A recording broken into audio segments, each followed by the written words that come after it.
आज की physics class में मैं आपको बताने जा रहा हूं मूविंग कॉइल गैल्वेनोमीटर। एक्चुअल में गैल्वेनोमीटर क्या है?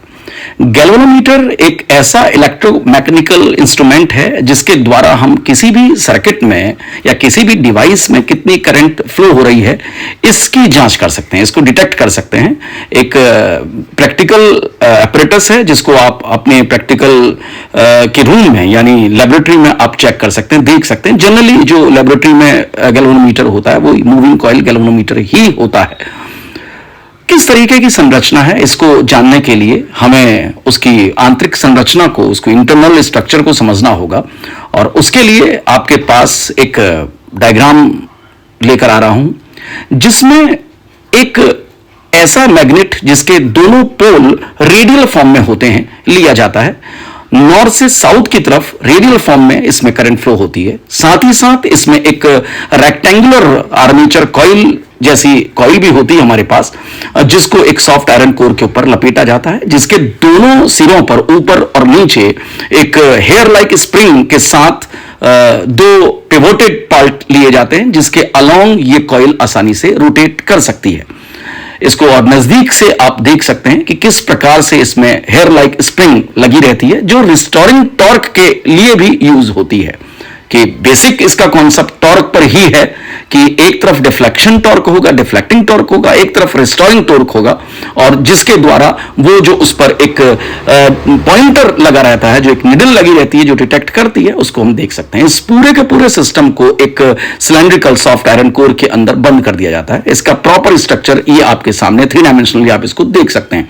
रेडियल फॉर्म में मैग्नेटिक फील्ड किस प्रकार से फ्लो हो रहा है ये भी आपको नजर आ रहा है, और इसका क्या यूज है ये भी मैं आगे चलकर आपको बताऊंगा। ये एक इंपॉर्टेंट प्रश्न बन सकता है, इसको आपने समझना है। ये सामने देखिए गैल्वेनोमीटर में पॉइंटर किस प्रकार से डिफ्लेक्ट कर रहा है, और जितनी तेजी से डिफ्लेक्ट करके आगे बढ़ता है उतना ही तेजी से लौटता है। करंट के लिए पूरी की पूरी व्यवस्था बनाई गई है। अगर आप इस डिजाइन को देखें तो आपको समझ में आ जाएगा कि एक्सटर्नल सर्किट से ब्लू और जो रेड आपको पॉइंट्स दिख रहे हैं उसके साथ आप वायर जोड़ते हैं, जिससे गैल्वेनोमीटर आपका सर्किट के साथ जुड़ जाता है, और जब करंट प्रोड्यूस करते हैं तो वो डिफ्लेक्ट करता है।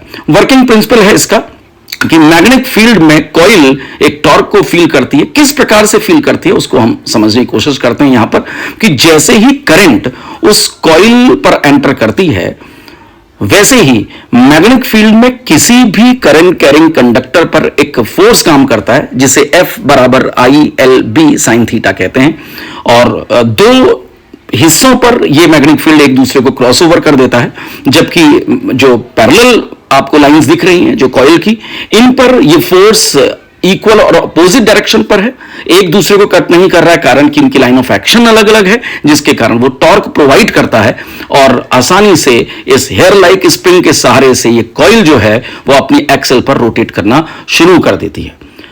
और इसके रोटेशन के साथ साथ पॉइंटर भी रोटेट करना शुरू कर देता है उस नंबर पर जो एक स्केल पर जो गैल्वेनोमीटर के फ्रंटल पोर्शन पर होता है पर घूमना शुरू कर देता है। रेडियल मैग्नेटिक फील्ड का जो मुख्य उद्देश्य है वो है मैक्सिमम टॉर्क को प्रोड्यूस करना। आगे चलकर आप देखेंगे कि मैग्नेटिक फील्ड में किसी भी टॉर्क को प्रोड्यूस जब हम करते हैं तो उसके लिए एक स्पेसिफिक फार्मूला हमारे पास है, वो है आपका टाउ बराबर NIAB साइन थीटा, और वो किस तरीके से वर्क करता है ये भी आपको साफ नजर आ जाएगा। रेडियल मैग्नेटिक फील्ड को आपने समझना है। टाउ बराबर NIAB साइन थीटा जो टॉर्क के लिए फार्मूला है, जिसमें N जो है वो नंबर ऑफ टर्न्स हैं उस कॉइल में, I का मतलब करंट जिसको हमने आगे चलकर डिटेक्ट करना है, theta angle between magnetic field and area vector है।